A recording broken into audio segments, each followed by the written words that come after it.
Salut à tous, c'est Aptizonia. On se retrouve pour une toute nouvelle vidéo aujourd'hui. Aujourd'hui, vidéo très spéciale, je pense que vous l'avez deviné. J'ai un énorme terrarium derrière moi. C'est pas pour rien, c'est pas pour une espèce commune. C'est pour une espèce de ouf. On va vous faire un tuto de A à Z. Là déjà, ça va être une vidéo qui va être très longue, c'est un format long. On en a fait très rarement sur cette chaîne. Du coup, j'espère que ça va vous plaire. Ça fait une éternité qu'on n'a pas tourné dans ce setup. On va vous présenter des espèces de ouf cette année. Il y a beaucoup de choses qui ont changé. Je pense que vous l'avez deviné. D'habitude, il n'y avait pas ça. Des terrariums qui montent jusqu'au plafond. D'ailleurs, l'espèce dont on va vous parler aujourd'hui, qui est extraordinaire, elle est juste ici. Mais bon, vous ne la voyez pas encore. On va vous faire un tuto de A à Z sur cette espèce. Parce que sur YouTube, il n'y a zéro tuto sur cette espèce. Du coup, nous, on a décidé de faire un tuto sur cette espèce. Parce que cette espèce, je l'ai accueillie à Nîmes, au Reptiliade. D'ailleurs, on va en parler plus tard dans la vidéo. Mais du coup, ça me fait énormément plaisir de reprendre YouTube dans ce setup.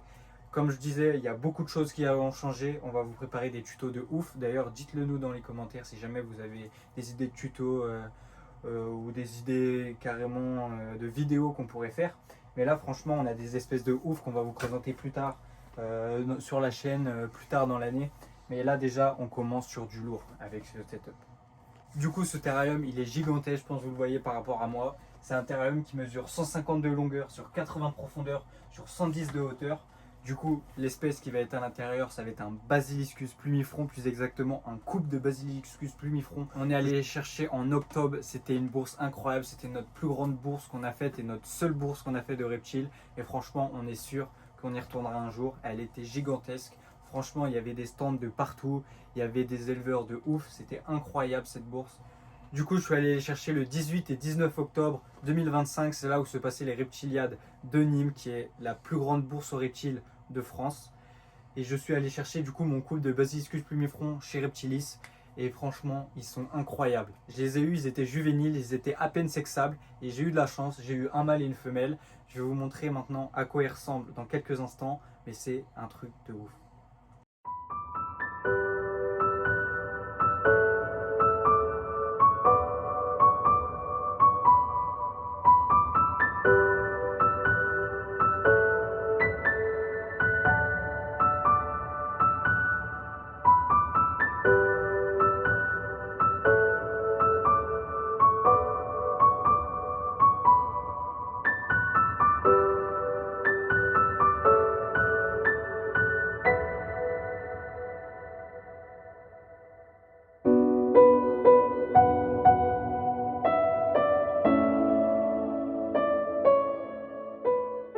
Bon, je ne veux pas vous spoiler maintenant, même si vous le voyez déjà là. Là, je vais vous faire quand même un petit plan de coupe du Basiliscus mâle, mais je vais vraiment attendre la fin de la vidéo quand on va les relâcher pour vous montrer leur taille maintenant.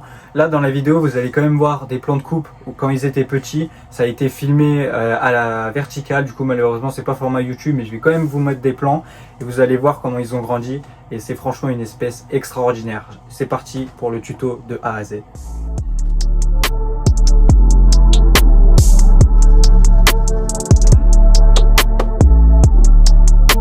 Donc du coup les amis, là dans le terrarium on a installé des plaques en liège de 1 cm d'épaisseur. Moi je vous conseille de prendre du 2 cm parce que 1 cm c'est très facilement cassable.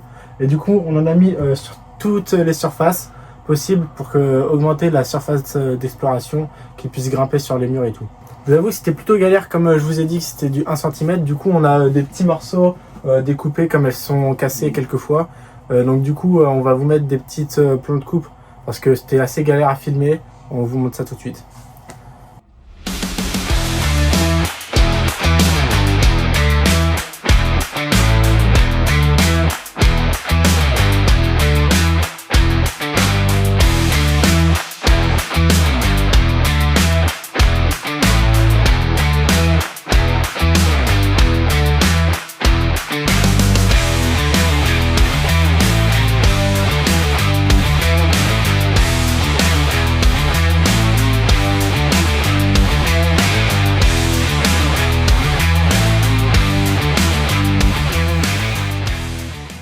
Du coup, le basilic vert est très peu connu.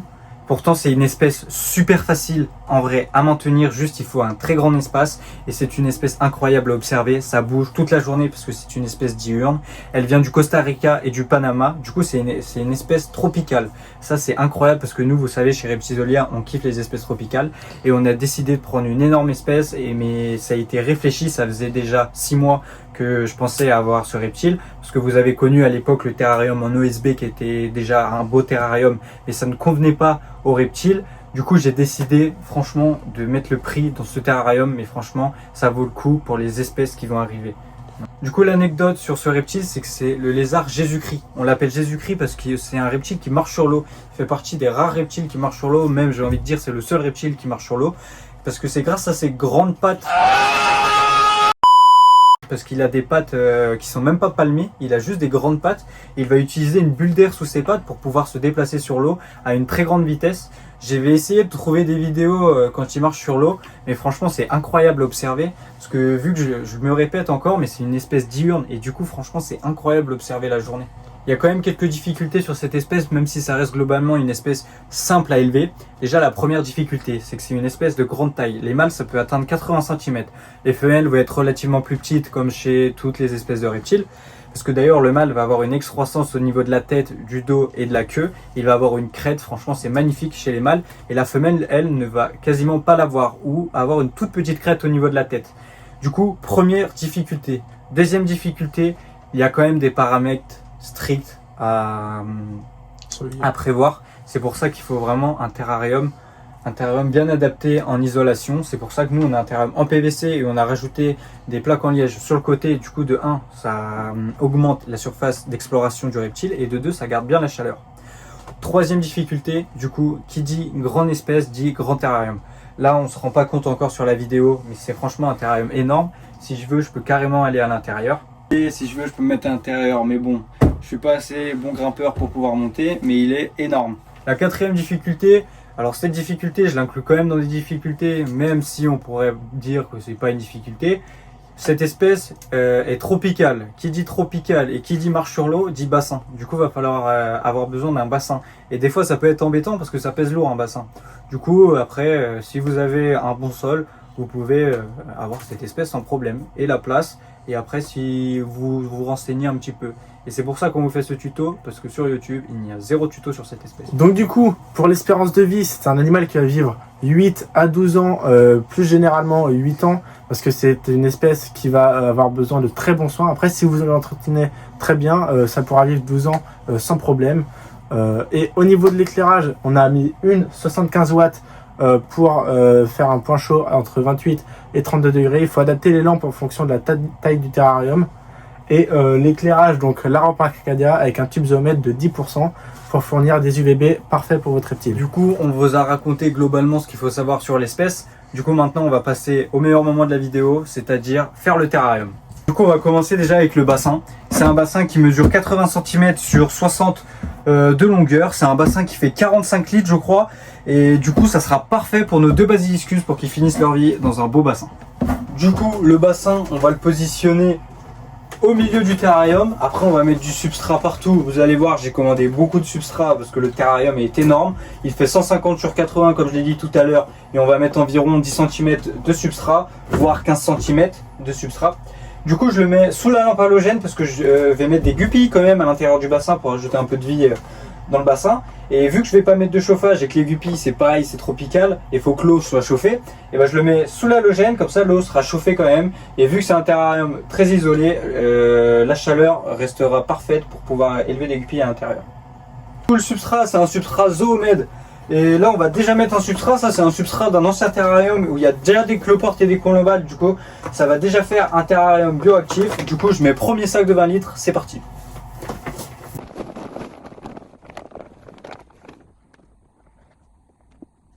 Du coup là je vais rajouter les 60 litres de substrat, 3 fois 20 litres de substrat Trixie dans le terrarium.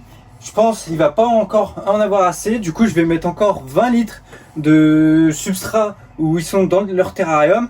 Et du coup ça va nous faire 100 litres de substrat et là je pense qu'on sera bien.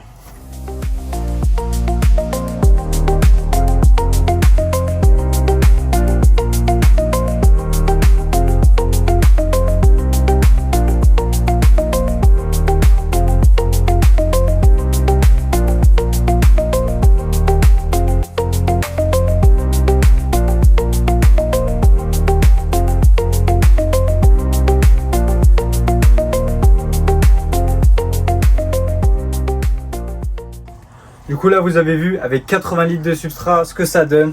Franchement on dirait il y a peu de substrat. Là on voit le bassin il ressort, c'est dégueulasse. Du coup là ce qu'on va faire, après on va mettre plein de liège. J'ai commandé plein de liège pour pouvoir cacher. Après j'ai commandé une plante énorme, vous allez voir à quoi ça ressemble, c'est incroyable. Du coup ce que j'ai fait c'est que j'ai vidé l'ancien terrarium où j'étais. D'ailleurs l'ancien terrarium où j'étais c'est un 120 45 90. C'est là que je les ai mis pour le temps qu'ils grossissent. Franchement vous pouvez les élever dans 90 45 90 quand vous avez un spécimen jusqu'à ces 1 an. Et comme ça après vous pouvez le mettre dans leur terrarium définitif.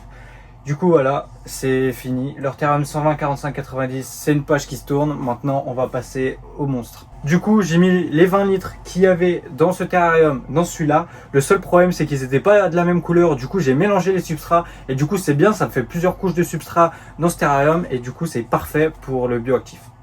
Du coup on va s'attaquer à la plantation. Et j'ai décidé de mettre pour l'instant une seule plante. Et en attendant, je rajouterai des trucs. Par exemple, dans le bassin, je vais rajouter des nénuphars.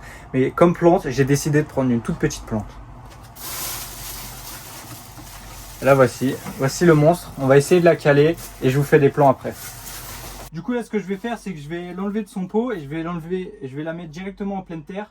J'essaye de l'enlever et après, on l'installe ensemble. Vu que j'arrivais pas à enlever les racines, vu qu'elles avaient carrément passé par les trous du pot, j'ai décidé d'éclater le pot, mais au moins comme ça elle est sortie du pot et on va qu'à la planter.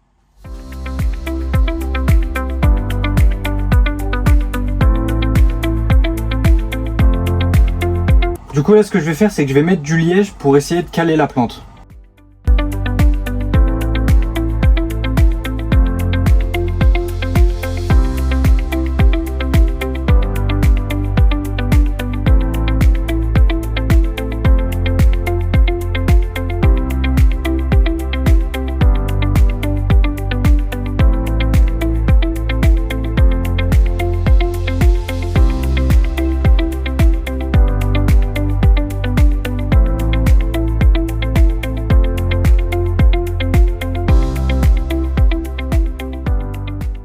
On a eu un gros problème, très gros problème, c'est la plante que j'avais achetée est vraiment beaucoup trop grande et ça rendait horrible.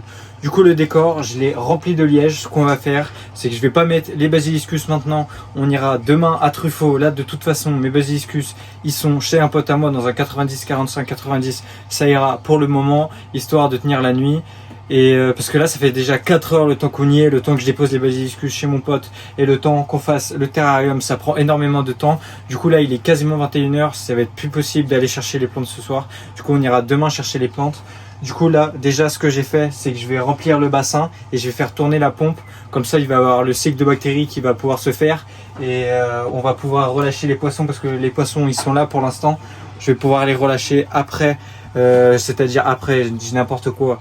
Demain, je les relâcherai en même temps que les basiliscus. Du coup, j'ai des guppies et un ancistrus.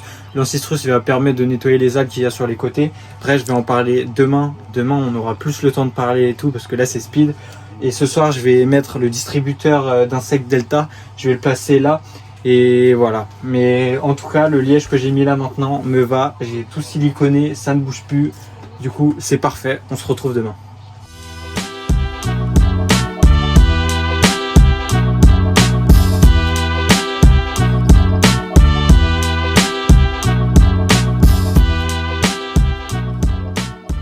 Alors là, je viens de rentrer de Truffaut, on est 20 h après exactement.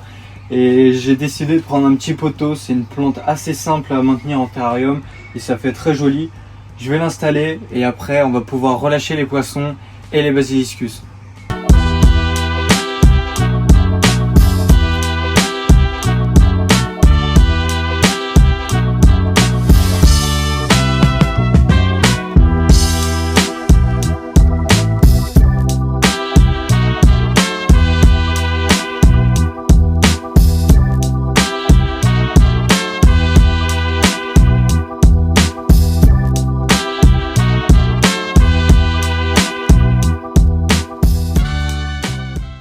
Pour la brumisation du terrarium, il y a 2 buses, mais je pense qu'on va passer plus tard à plusieurs buses.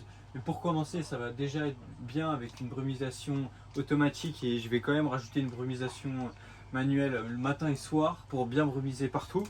Je vais utiliser le brumisateur Wi-Fi. Alors celui-là, vous le trouvez partout. Moi, je l'ai acheté sur Amazon. Ça coûte pas trop cher et c'est très efficace. Vous pouvez le connecter à Wi-Fi et après le contrôler à distance. Mais juste le problème, c'est qu'il n'y avait pas assez de câbles. Du coup, j'ai acheté du câble chez Animalis, je crois. J'ai 15 mètres de fil et du coup, ça me permet de bien mettre mon câble partout. Alors, la brumisation est installée. Je l'ai mis. Je vais vous mettre des petits plans quand elle marche. Je trouve elle arrose pas assez en profondeur. Du coup, ce que je vais faire, c'est que je vais me munir de ma perceuse et je vais aller faire un petit trou dans le coin à droite pour pouvoir mettre une autre buse et après, ça sera bon. Donc là, on va relâcher les poissons, les escargots dans le bassin. Donc c'est des guppies. Puis voilà.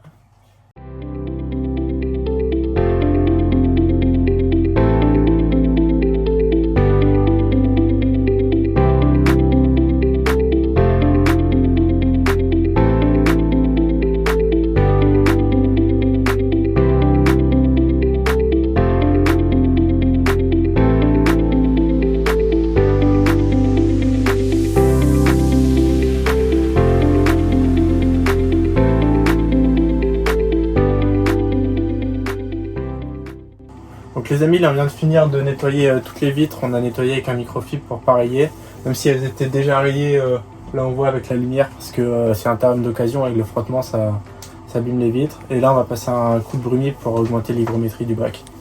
Et donc juste après on va pouvoir relâcher les basiliscus dans leur nouveau terrarium.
Du coup, on n'a pas encore parlé de la nourriture. La nourriture, ça va être nourri une fois tous les 2 jours, voire 3 jours, avec des blattes dubia. J'en donne 3 par spécimen à peu près. La femelle, elle en a 2 parce qu'elle est encore un peu petite. Et il faut beaucoup varier. Je varie avec des blattes dubia, des blattes red runner, du grillon, du criquet, des vers. Il faut vraiment varier avec les reptiles, mais ça, c'est avec tous les reptiles. De temps en temps, je leur donne des petits souriceaux parce que j'ai des petits serpents et des fois quand ils mangent pas, je donne au basiliscus et ça mange tout seul. Franchement, c'est assez facile à nourrir. Là, vous avez bien vu. Là, ils ont stressé parce que je les ai fait stresser. Je les ai ramenés de mon pote jusqu'à ici et après, je les ai pris pour leur mettre dans leur terrarium. Là, on est une demi-heure après et ils mangent déjà. Ils mangent pas complètement la pince, je suis obligé de les lâcher parce qu'ils sont quand même un peu méfiants là. Mais d'ici 2-3 jours, je vais pouvoir les renourrir la pince. En tout cas, j'espère que cette vidéo vous aura plu. On se retrouve très bientôt pour de nouvelles vidéos. Surtout, il y a encore un énorme projet qui va arriver. Ça, c'est le premier projet sur les 2 qu'on vous sort. Et j'espère que vous avez kiffé la vidéo. Dites-le nous en commentaire. À très vite.